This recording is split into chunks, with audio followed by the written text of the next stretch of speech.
ಶಂಕರಂ ಶಂಕರಾಚಾರ್ಯಂ ಕೇಶವಂ ಬಾದರಾಯಣಂ ಸೂತ್ರಭಾಸ್ಯಕೃತೌ ವಂದೇ ಭಗವಂತೌ ಪುನಃ ಪುನಃ ಭಗವಂತೌ ಪುನಃ ಪುನಃ.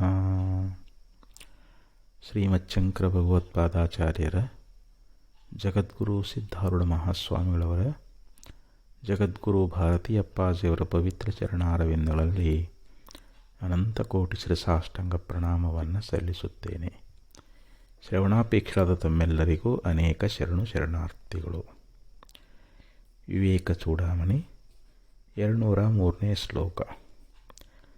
ತದಾತ್ಮಾನಾತ್ಮನೋ ಸಮ್ಯಗ್ ವಿವೇಕೇನೈವ ಸಿದ್ಧ್ಯತಿ ತತೋ ವಿವೇಕ ಕರ್ತವ್ಯ ಪ್ರತ್ಯಗಾತ್ಮ ಅಸದಾತ್ಮನೋಃ. ಈ ಶ್ಲೋಕದಲ್ಲಿ ಶ್ರೀಮಚ್ಛಂಕರ ಭಗವತ್ಪಾದಾಚಾರ್ಯರು ನಮಗೆ ಬಹು ಸುಂದರವಾದ ವಿಚಾರವನ್ನು ಇಲ್ಲಿ ನಮಗುಪದೇಶ ಮಾಡ್ತಾ ಇದ್ದಾರೆ. ತತ್ ಆತ್ಮ ಅನಾತ್ಮನೋಹೋ. ತತ್ ಅಂದರೆ ಆ ಒಂದು ಸಮ್ಯಕ್ ಜ್ಞಾನ ಅನ್ನುವಂಥದ್ದು. ಸಮ್ಯಕ್ ಜ್ಞಾನ ಅಂತಂದರೆ ಯಥಾರ್ಥವಾಗಿರ್ತಕ್ಕಂಥ ಜ್ಞಾನ. ಒಂದು ಯಥಾರ್ಥವಾದ ಜ್ಞಾನ ಅದ, ಇನ್ನೊಂದು ಅಯಥಾರ್ಥವಾದ ಜ್ಞಾನ ಅಂತ. ಈಗ ಹಗ್ಗವನ್ನು ನೋಡಿ ನಾವು ಹಾವು ಅಂತ ತಿಳ್ಕೊಂಡಾಗ ಅದು ಅಯಥಾರ್ಥ ಜ್ಞಾನ. ಹಗ್ಗವನ್ನಾಗಿ ತಿಳ್ಕೊಂಡಾಗ ಅದು ಯಥಾರ್ಥ ಜ್ಞಾನ ಅಂತ ಹೇಳಿಸ್ಕೊಳ್ತದೆ. ಮಬ್ಬುಗತ್ತಲೆಯಲ್ಲಿ ಒಬ್ಬನಿಗೆ ಆ ಹಗ್ಗ ಹಾವಾಗಿ ಕಂಡಿತು ಅಂತಂದರೆ, ಯಾಕಂದರೆ ಹಗ್ಗದ ಒಂದು ವಿಶೇಷ ಜ್ಞಾನ ಇಲ್ಲದೇ ಇರುವುದರಿಂದ ಅದು ಹಾವಾಗಿ ತೋರಿದಾಗ ಇದು ಹಾವು ಅಂತ ತಿಳ್ಕೊಳ್ತಾನೆ. ಅವನಿಗೆ ಭಯಕಂಪನಾದಿಗಳು ಉಂಟಾಗ್ತಾ ಇದ್ದಾವೆ. ಯಾವಾಗ ಅದನ್ನು ವಿಚಾರ ಮಾಡಿ ಆ ಹಾವು ಇದನ್ನು ಬಡಿಬೇಕು, ಸಾಯಿಸಬೇಕು ಅಂತ ಹತ್ತಿರ ಹೋದಾಗ ಆವಾಗ ಆ ಹಗ್ಗದ ಜ್ಞಾನ ಆಯಿತು ಅಂತಂದರೆ ಅಲ್ಲಿ ಸರ್ಪ ಅನ್ನುವಂಥದ್ದು ತೋರುವುದಿಲ್ಲ. ಅದಕ್ಕಲ್ಲಿ ಯಾವ ರೀತಿಯಾಗಿ ಹಗ್ಗವನ್ನಾಗಿ ತಿಳ್ಕೊಂಡಾಗ ಅದು ಯಥಾರ್ಥ ಜ್ಞಾನ ಅಂತ ಹೇಳಿಸ್ಕೊಳ್ತದೆ, ಅದನ್ನು ಹಾವಾಗಿ ತಿಳ್ಕೊಂಡಾಗ ಅಯಥಾರ್ಥ ಜ್ಞಾನ ಅಂತ ಹೇಳಿಸ್ಕೊಳ್ತದಲ್ಲ. ಹಂಗೆ ಇಲ್ಲಿ ಹೇಳ್ತಾರೆ, ತತ್ ಆತ್ಮ ಅನಾತ್ಮನೋಹೋ. ಅಂದರೆ ಆ ಸಮ್ಯಕ್ ಜ್ಞಾನ ಅನ್ನುವಂಥದ್ದು ಆತ್ಮ ಅನಾತ್ಮನೋಹೋ. ಇಲ್ಲಿ ಆತ್ಮ ಮತ್ತು ಅನಾತ್ಮ. ಇಲ್ಲಿ ಆತ್ಮ ಅಂದರೆ ತನ್ನ ಸ್ವರೂಪ, ಅನಾತ್ಮ ಸಮ್ಯಕ್ ವಿವೇಕೇನ ಏವ ಅಂತ ಹೇಳಿದರು. ಅದನ್ನು ಸರಿಯಾಗಿ ವಿಚಾರ ಮಾಡಿ ತಿಳ್ಕೊಳ್ಬೇಕು ಅಂತ ಹೇಳ್ತಾರೆ. ಸರಿಯಾಗಿ ನಾವು ವಿವೇಕ ಮಾಡಿ ತಿಳ್ಕೊಂಡೀವಿ ಅಂತಂದರೆ ಸಿದ್ಧಿಸ್ತದೆ. ಸಮ್ಯಕ್ ಜ್ಞಾನ ಆಗಬೇಕಾದ್ರೆ ಆತ್ಮ ಮತ್ತು ಅನಾತ್ಮಗಳ ಒಂದು ಸರಿಯಾದ ಒಂದು ವಿವೇಚನೆ ಅಂದ್ರೇನು, ವಿಚಾರ, ಅದನ್ನು ಸರಿಯಾಗಿ ವಿಂಗಡಿಸಿ ತಿಳ್ಕೊಳ್ಬೇಕು ಅಂತ ಹೇಳಿದರು. ಇಲ್ಲಿ ತನ್ನ ಆತ್ಮಸ್ವರೂಪ ಅನ್ನುವಂಥದ್ದು ಅದು ನಿತ್ಯ ಶುದ್ಧ ಬುದ್ಧ ಮುಕ್ತ ಸ್ವರೂಪವಾಗಿರ್ತಕ್ಕಂಥದ್ದು.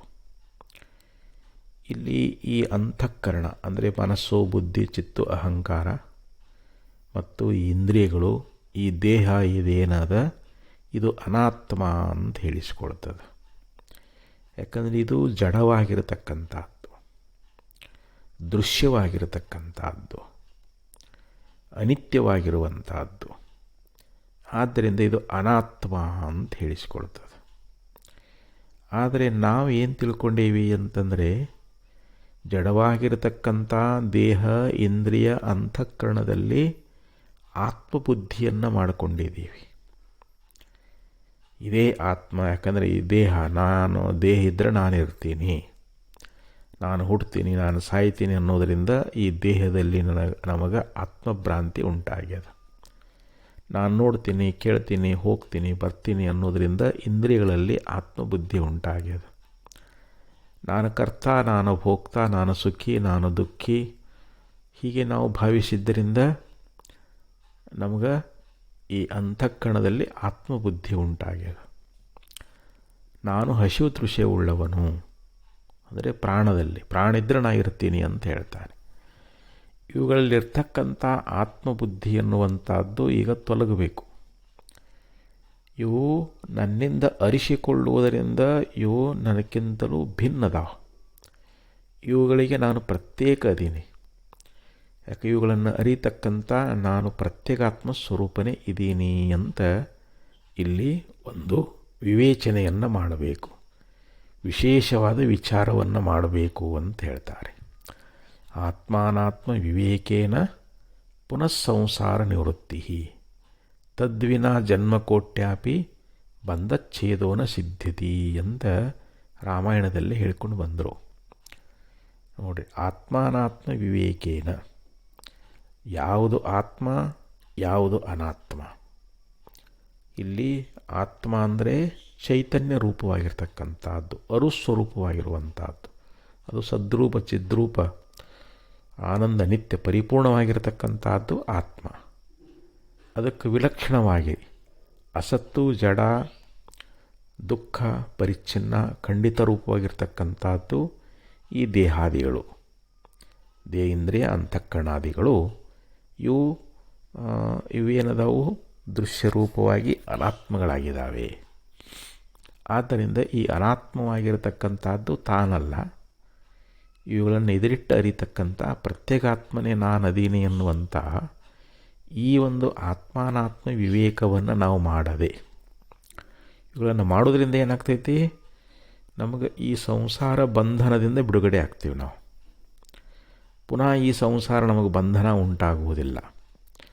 ಜನ್ಮ ಮೃತ್ಯುಗಳಿಂದ ನಾವು ಪಾರಾಗಿ ಬಿಡ್ತಾ ಇದ್ದೀವಿ. ಅವುಗಳನ್ನು ನಾವು ಅನ್ಯೋನ್ಯ ಅಧ್ಯಾಸ ಅಂದ್ರೇನು, ಆತ್ಮನ ಧರ್ಮವನ್ನು ಅನಾತ್ಮದಲ್ಲಿ, ಅನಾತ್ಮ ಧರ್ಮವನ್ನು ಆತ್ಮನಲ್ಲಿ ಆರೋಪ ಮಾಡಿ ತಿಳ್ಕೊಂಡಿದ್ದೇನೆ ಇದೇ ಅನ್ಯೋನ್ಯ ಅಧ್ಯಾಸ. ಇದರಿಂದಲೇ ತಪ್ತಾಯ ಪಿಂಡದಂತೆ ನಮಗೆ ಭ್ರಾಂತಿ ಆಗೈತಿ, ಅಧ್ಯಾಸ ಆಗ್ಯದ. ಇದರಿಂದಲೇ ಬಂಧನ ಬಂದದ.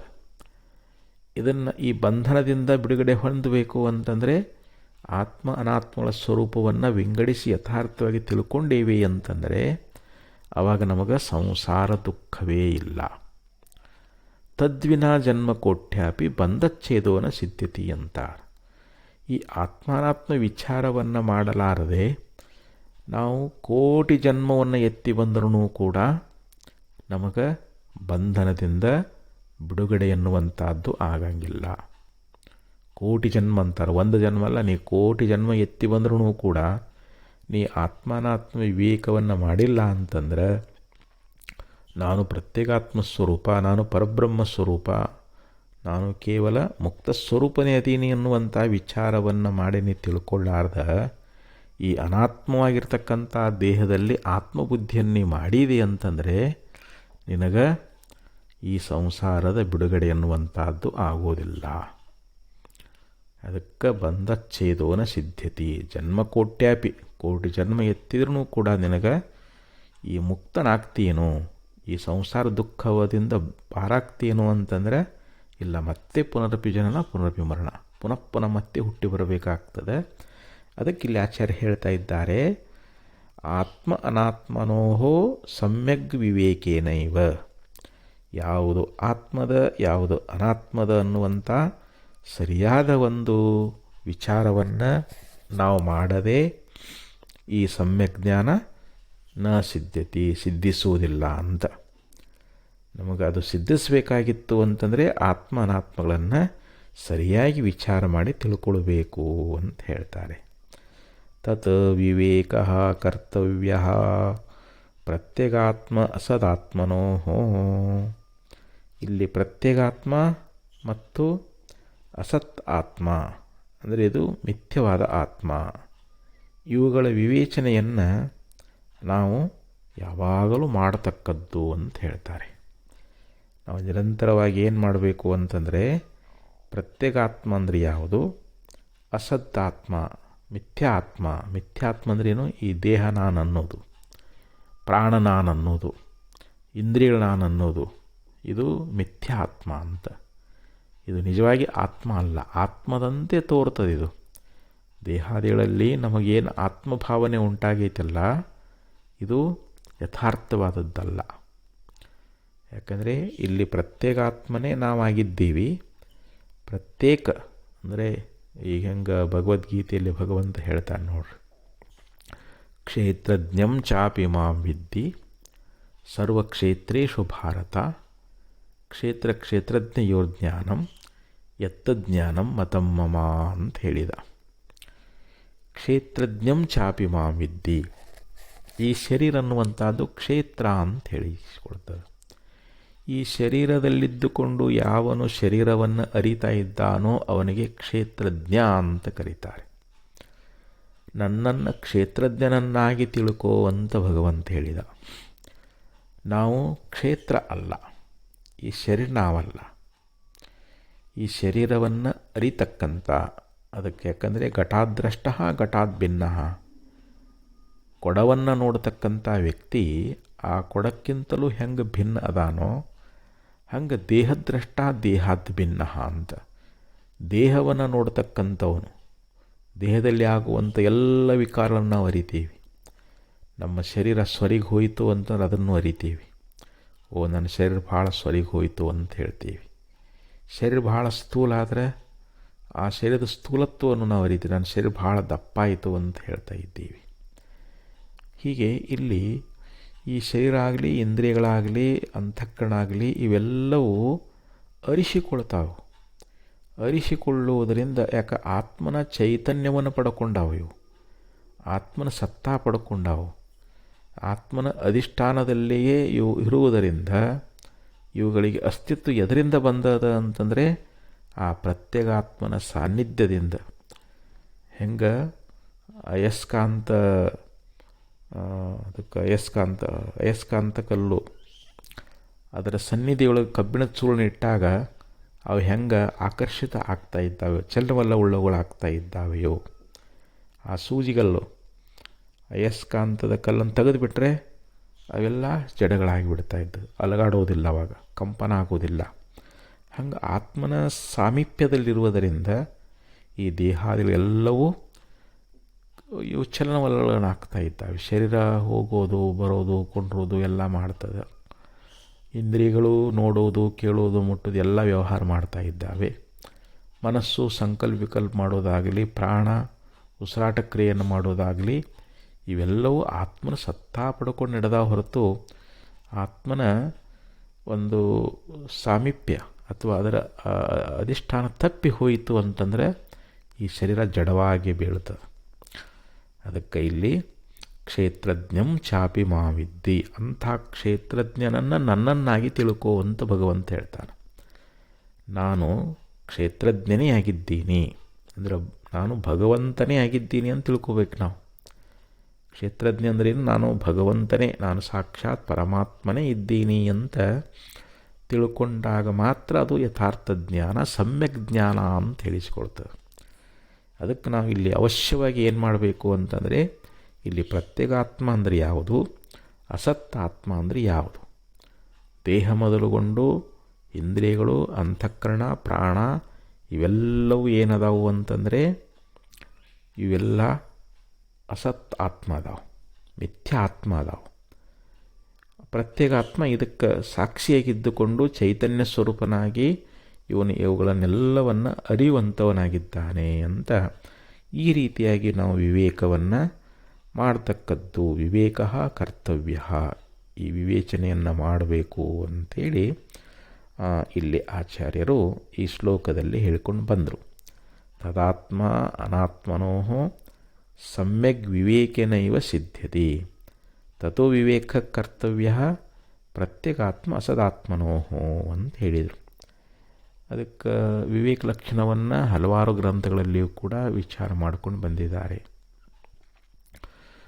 ಯಾವ ಕಠೋಪನಿಷತ್ತಿನಲ್ಲಿಯೂ ಕೂಡ ಯಮಧರ್ಮ ನಚಿಕೇತನನ್ನ ಕುರಿತು ಅಲ್ಲಿ ಏನು ಉಪದೇಶ ಮಾಡಿದ ಅಂತಂದರೆ, ಶ್ರೇಯಶ್ಚ ಪ್ರೇಯಶ್ಚ ಮನುಷ್ಯಮೇತಃ ಸ್ತೌ ಸಂಪರೀತ್ಯ ವಿನಕ್ತಿ ಧೀರ ಶ್ರೇಯೋ ಅಭಿಪ್ರೇಯಶೋ ಧೀರೋ ಉರ್ನಿತೆ ಪ್ರೇಯೋ ಮಂದೋ ಯೋಗಕ್ಷೇಮ ದುರ್ನೀತೆ ಅಂಥೇಳಿ ಒಂದು ಮಂತ್ರದಲ್ಲಿ ಹೇಳ್ತಾ ಇದ್ದಾರೆ. ನಮ್ಮ ಮುಂದುಗಡೆಯಲ್ಲಿ ಒಂದು ಶ್ರೇಯೋ ಮಾರ್ಗವೆಂತಲೂ ಇನ್ನೊಂದು ಪ್ರೇಯೋ ಮಾರ್ಗವೆಂತಲೂ 2 ಮಾರ್ಗಗಳದಾವೆ. ಶ್ರೇಯೋ ಮಾರ್ಗ ಅಂದರೆ ಜ್ಞಾನ ಮಾರ್ಗ, ಪ್ರೇಯೋ ಮಾರ್ಗ ಅಂತಂದರೆ ಸಂಸಾರ ಮಾರ್ಗ. ಇದರಲ್ಲಿ ಧೀರನಾಗಿರ್ತಕ್ಕಂಥವನು ಈ ಜ್ಞಾನ ಮಾರ್ಗ, ಯಾಕಂದರೆ ಇದು ನನಗೆ ಮುಕ್ತಿಯನ್ನು ಕೊಡ್ತದೆ, ನನ್ನ ಸಂಸಾರದ ಎಲ್ಲ ದುಃಖವನ್ನು ಕಳೀತದ ಅಂಥೇಳಿ ಅವನು ಜ್ಞಾನ ಮಾರ್ಗವನ್ನೇ ಆಯ್ಕೆ ಮಾಡಿಕೊಳ್ತಾ ಇದ್ದಾನೆ. ಆದರೆ ಇಲ್ಲಿ ಮಂದನಾಗಿರ್ತಕ್ಕಂಥ ಪುರುಷ, ವಿವೇಕಿಯಾಗಿರುವಂಥ ಪುರುಷ ಪ್ರೇಯೋ ಮಂದೋ ಅಂದರೆ ಮಂದನಾಗಿರ್ತಕ್ಕಂಥವನು ಏನು ಮಾಡ್ತಾನೆ, ಯೋಗಕ್ಷೇಮ ದೃಢೀತೆ, ನಾನು ಆರಾಮಿದ್ರೆ ಸಾಕಪ್ಪ, ಈ ಜ್ಞಾನ ತಗೊಂಡು ಏನು ಮಾಡೋದು, ಅದು ನನಗೆ ಸಂಸಾರದಲ್ಲಿನೇ ಸುಖ ಅದಂಥೇಳಿ ಅವನು ಪ್ರೇಯೋ ಮಾರ್ಗದಲ್ಲೇ ಪ್ರವೃತ್ತನಾಗ್ತಾನೆ. ಸಂಸಾರದ ಭೋಗಗಳನ್ನೇ ಅವನು ಕೇಳ್ಕೊಳ್ತಾ ಇದ್ದಾನೆ. ಅವುಗಳಿಂದಲೇ ಅವನಿಗೆ ಸಂಸಾರದೊಳಗೆ ಅನಂತ ರೀತಿಯಾಗಿರ್ತಕ್ಕಂಥ ದುಃಖವನ್ನು ಅನುಭವಿಸ್ತಾ ಇದ್ದಾನೆ. ಅದಕ್ಕಲ್ಲಿ ಹೆಂಗೆ ನಾವು ಅಕ್ಕಿಯೊಳಗೆ ಹಳ್ಳ ಕೂಡಿರ್ತಾವೆ, ತಾಯಂದ್ರೆ ಏನು ಮಾಡ್ತಾರೆ, ಅನ್ನ ಮಾಡಬೇಕಾದ್ರೆ ಅವುಗಳನ್ನು ವಿಂಗಡಿಸ್ತಾರೆ, ಹಳ್ಳುಗಳನ್ನು ತೆಗೆದು ಹಾಕ್ತಾರೆ. ಕೇವಲ ಶುದ್ಧವಾಗಿರ್ತಕ್ಕಂಥ ಅಕ್ಕಿಯಿಂದಲೇ ಅನ್ನವನ್ನು ಮಾಡ್ತಾ ಇದ್ದಾರೆ. ಅಲ್ಲಿ ಹೆಂಗೆ ವಿಂಗಡನ ಮಾಡುವಂಥದ್ದು, ವಿಂಗಡಿಸುವಂಥದ್ದು. ಹಂಸ ಪಕ್ಷಿ ಮುಂದೆ ಹಾಲು ನೀರು ಕೂಡಿಸಿಟ್ರೆ ಅದು ನೀರು ಬಿಟ್ಟು ಕೇವಲ ಹಾಲನ್ನು ಮಾತ್ರ ಹೆಂಗೆ ಗ್ರಹಣ ಮಾಡ್ತದೋ ಹಾಗೆ ವಿವೇಕಿಯಾಗಿರ್ತಕ್ಕಂಥ ಪುರುಷ ಅನಾತ್ಮವನ್ನು ಬೇರ್ಪಡಿಸಿ ಕೇವಲ ಆತ್ಮಸ್ವರೂಪವನ್ನು ಮಾತ್ರ ಅಲ್ಲಿ ಗ್ರಹಣ ಮಾಡಿ ಆತ್ಮನನ್ನೇ ತನ್ನನ್ನೇ ಅರಿತುಕೊಂಡು ಅವನು ಮುಕ್ತನಾಗ್ತಾನೆ. ಅವಿನಾಶಿ ಆತ್ಮ ಅಚಲ್ ಜಗತಾತೈ ಪ್ರತಿಕೂಲ್ ಐಸೋ ಜ್ಞಾನ ವಿವೇಕ ಹೈ ಸಬ್ ಸಾಧನ ಕೋ ಮೂಲ್. ನೋಡಿ, ಎಲ್ಲ ಸಾಧನೆಗಳಿಗೂ ಮೂಲ ಯಾವುದು ಅಂತಂದರೆ ಇಲ್ಲಿ ವಿವೇಕ. ಆತ್ಮ ಅವಿನಾಶಿ ಅದಾನ, ಅಚಲದಾನ. ಅಂದರೆ ಆತ್ಮನಿಗೆ ನಾಶ ಅನ್ನುವಂಥದ್ದಿಲ್ಲ. ಆತ್ಮ ಅವನು ಚಲಿಸುವವನಲ್ಲ, ಅವನಲ್ಲಿ ಯಾವ ವಿಕಾರಗಳು ಇಲ್ಲ. ಆದರೆ ಈ ಜಗತ್ತು, ದೇಹಾದಿ ಪ್ರಪಂಚ ಅದಕ್ಕೆ ವಿಪರೀತವಾಗಿರ್ತಕ್ಕಂಥದ್ದು. ಈ ಜಗತ್ತು ವಿಕಾರವುಳ್ಳದ್ದು, ಇದು ತ್ರಿಗುಣಾತ್ಮಕವಾಗಿರ್ತಕ್ಕಂಥದ್ದು, ಇದು ಚಲಿಸ್ತದೆ, ಇದು ವಿಕಾರವುಳ್ಳದ್ದು. ಅದು ಹಿಂಗೆ ಇದು ಇಂಥ ಒಂದು ವಿವೇಕ ಅಂತಲೇ ವಿಶೇಷವಾಗಿರ್ತಕ್ಕಂಥ ವಿಚಾರಕ್ಕನ ವಿವೇಕ ಅಂತ ವಿಚಾರ ಸಾಗರದಲ್ಲಿಯೂ ಕೂಡ ಈ ವಿಚಾರವನ್ನು ಉಪದೇಶ ಮಾಡ್ಕೊಂಡು ಬಂದಿದ್ದಾರೆ. ಅದಕ್ಕಿಂತ ಆತ್ಮ ಅನಾತ್ಮಗಳ ಒಂದು ವಿಚಾರವನ್ನು ನಾವು ಚೆನ್ನಾಗಿ ಮಾಡಬೇಕು ಅಂಥೇಳಿ ಇಲ್ಲಿ ಆಚಾರ್ಯರು ನಮ್ಮನ್ನು ಕುರಿತು ಈ ಶ್ಲೋಕದಲ್ಲಿ ಬಹು ಸುಂದರವಾಗಿ ಉಪದೇಶ ಮಾಡಿಕೊಂಡು ಬಂದರು.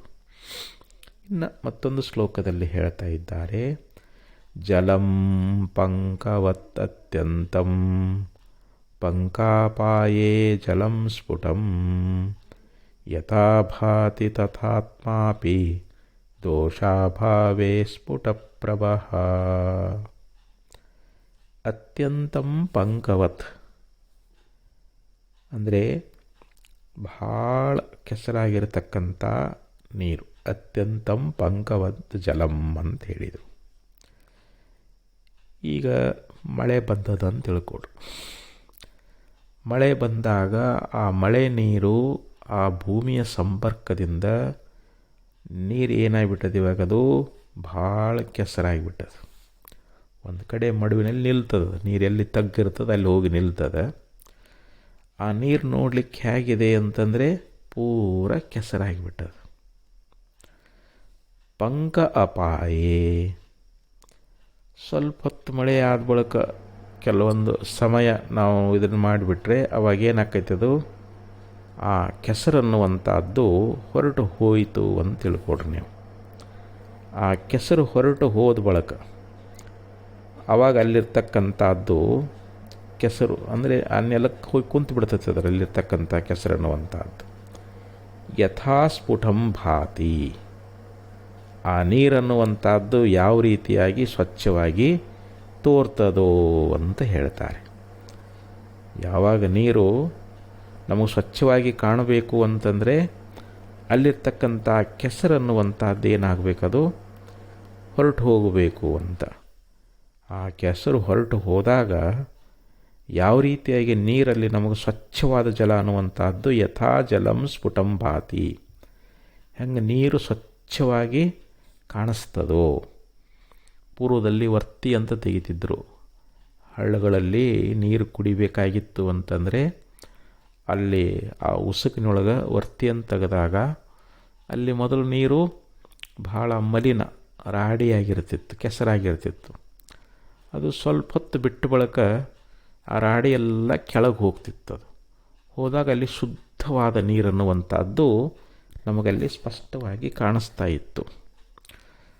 ಆವಾಗ ನಾವು ನೀರನ್ನು ಕುಡಿತಾ ಇದ್ದೀವಿ. ಹಾಗೆ ಇಲ್ಲಿ ಅತ್ಯಂತಂ ಪಂಕವತ್ ಜಲಂ ಪಂಕಾ ಅಪಾಯೇ ಯಥಾ ಸ್ಫುಟಂ ಭಾತಿ, ಯಾವ ರೀತಿಯಾಗಿ ಕೆಸರಾಗಿರ್ತಕ್ಕಂಥ ನೀರು ಆ ಕೆಸರು ಹೋದ ಬಳಿಕ ಅಲ್ಲಿರ್ತಕ್ಕಂಥ ಜಲ ಅನ್ನುವಂಥದ್ದು ಸ್ಪಷ್ಟವಾಗಿ ನಮಗೆ ಸ್ವಚ್ಛವಾಗಿ ಹೆಂಗೆ ತೋರ್ತದೋ ತಥಾ ಆತ್ಮ ಅಪಿ, ಹಾಗೆ ಇಲ್ಲಿ ಆತ್ಮನೂ ಕೂಡ ನಮ್ಮ ಪ್ರತ್ಯೇಕ ಆತ್ಮಸ್ವರೂಪ ಅನ್ನುವಂಥದ್ದು ಇದು ಕೂಡ ಏನಾಗೈತಿ, ದೋಷ ಅಭಾವೇ.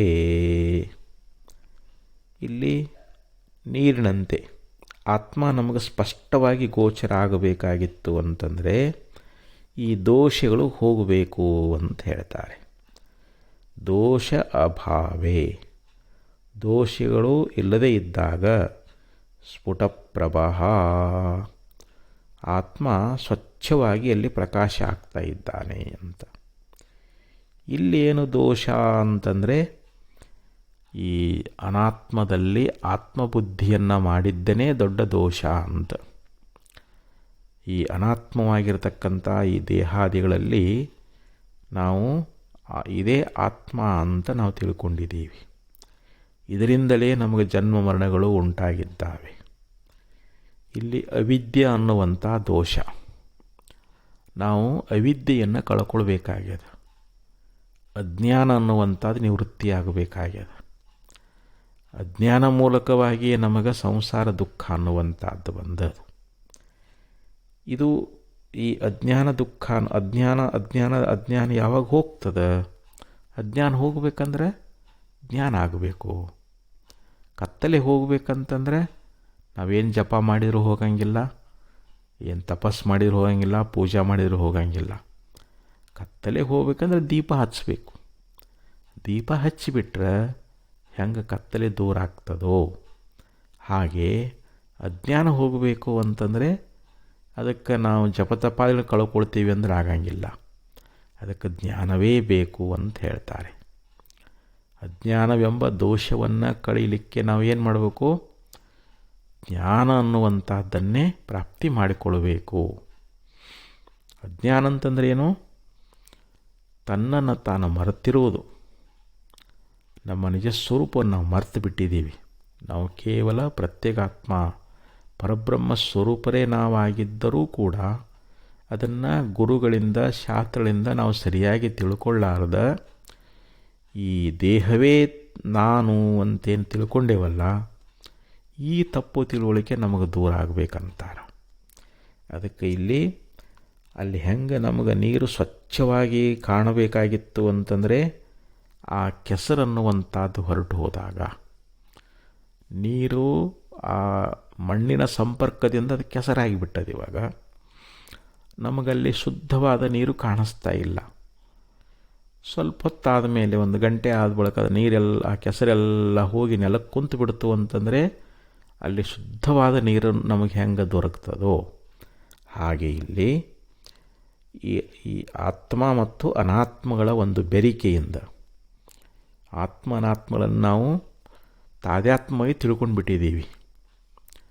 ದೇಹ ಇದ್ದಾಗ ನಾವು ಇರ್ತೇವೆ ಅಂತ ಹೇಳ್ತೀವಿ, ದೇಹ ಹೋದ್ಮೇಲೆ ನಾನು ಸಾಯ್ತೀನಿ ಅಂತ ಹೇಳ್ತೀವಿ.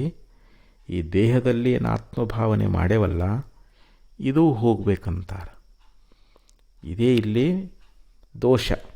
ದೋಷ ಯಾವುದಪ್ಪ ಅಂತಂದರೆ ಈ ಅನಾತ್ಮಗಳು ನಮಗೆ ತೋರಕತ್ತವೆ. ಈಗ ನಾನು ಶುದ್ಧ ಪರಮಾತ್ಮನೇ ಅದೀನಿ ಅಂತ ವೃತ್ತಿಯನ್ನು ಜ್ಞಾನಾಕಾರ ಮಾಡಿಕೊಳ್ಬೇಕು. ದೃಷ್ಟಿಂ ಜ್ಞಾನಮಯಂ ಕೃತ್ವ ಪಶ್ಯೇತ್ ಬ್ರಹ್ಮಮಯಂ ಜಗತ್. ನಮ್ಮ ದೃಷ್ಟಿಯನ್ನು ಜ್ಞಾನರೂಪ ಮಾಡಿಕೊಂಡು ಇಡೀ ಜಗತ್ತನ್ನು ಬ್ರಹ್ಮರೂಪವಾಗಿ ಕಾಣಬೇಕು ಅಂತ. ಈ ದೇಹಾದಿಗಳು ಏನದವಲ್ಲ, ಇವು ಯಾವುವು ನಾನಲ್ಲ, ಇವು ನೇತಿಗಳಿಬೇಕಂತಾರೆ. ಮನೋಬುದ್ಧಿ ಅಹಂಕಾರ ಚಿತ್ತಾನಿನಾಹಂ. ಅಂದರೆ ಈ ಮನಸ್ಸಾಗಲಿ, ಬುದ್ಧಿಯಾಗಲಿ, ಚಿತ್ತಾಗಲಿ ಇವು ಯಾವುವು ನಾನಲ್ಲ, ಇಂದ್ರಿಯಗಳು ನಾನಲ್ಲ. ಇವು ಒಂದೊಂದನೇ ನಾವು ನೇತಿಗಳಿತಾ ಹೋಗಬೇಕು. ಈ ದೇಹ ನಾನಲ್ಲ, ಯಾಕಂತಂದರೆ ಇದು ಜಡ, ದೃಶ್ಯ, ಮಿತಿ, ಪರಿಣತೆ, ಭೂತ ಕಾರ್ಯತೆ ಬಿಡಿದು ಅಂತ ಹೇಳಿದರು. ಇದು ಜಡವಾಗಿರತಕ್ಕಂಥದ್ದು. ದೃಶ್ಯ ಅಂದರೆ ಏನೋ ಅರಿಸಿಕೊಳ್ತದೆ. ನಾವು ದೇಹವನ್ನು ಅರಿತೀವಿ. ಮತ್ತು ಇದು ಪಂಚಭೂತಗಳ ಕಾರ್ಯದ. ಇದಕ್ಕೊಂದು ಪ್ರಮಾಣ 3.5 ಮೊಳ. ಶರೀರ ಗಾತ್ರ ಎಷ್ಟಪ್ಪ ಅಂತಂದ್ರೆ ಅವ್ರವ್ರ ಕೈಗಳಿಂದ 3.5 ಮೊಳ ಅಳತೆ ಉಳ್ಳದ್ದು ಈ ಶರೀರ. ಹಿಂಗೆ ನಾವು ಈ ಶರೀರ ನಾನಲ್ಲ ಅಂತ ಹಿಂಗೆ ನೇತಿಗಳಿಬೇಕು. ಇಂದ್ರಿಯಗಳು ಕೂಡ ಆಂದ್ಯ ಮಾಂದ್ಯ ಪಟುತ್ವದಿಂದ ಅರಿಸಿಕೊಳ್ತಾ ಇದ್ದಾವೆ.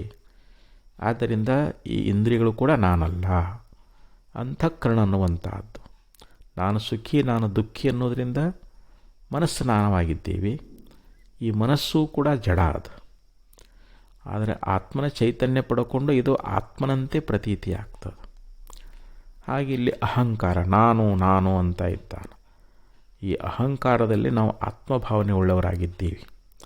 ಈ ಅಹಂಕಾರವೂ ಕೂಡ ಇದು ಜಡ ಅದು. ಇದು ಕೂಡ ಅರಿಸಿಕೊಳುತ್ತೆ. ಯಾಕೆ ನಮಗೇನಾದರೂ ಅಭಿಮಾನ ಬಂದಾಗ, ನಮಗೆ ಅಹಂಕಾರ ಬಂದಾಗ ನಾವು ಅದನ್ನು ಅರಿತೀವಿ. ನನಗೆ ಭಾಳ ಅಹಂಕಾರ ಬಂದಿತ್ತು ಅಂತ ಹೇಳ್ತೀವಿ. ಅಹಂಕಾರವೂ ಕೂಡ ಅರಿಸಿಕೊಳ್ತದೆ. ನಮ್ಮ ಚಿತ್ತವೂ ಕೂಡ ಅರಿಸಿಕೊಳ್ತದೆ. ನಮ್ಮ ಬುದ್ಧಿನೂ ಕೂಡ ಅರಿಸಿಕೊಳ್ತದೆ.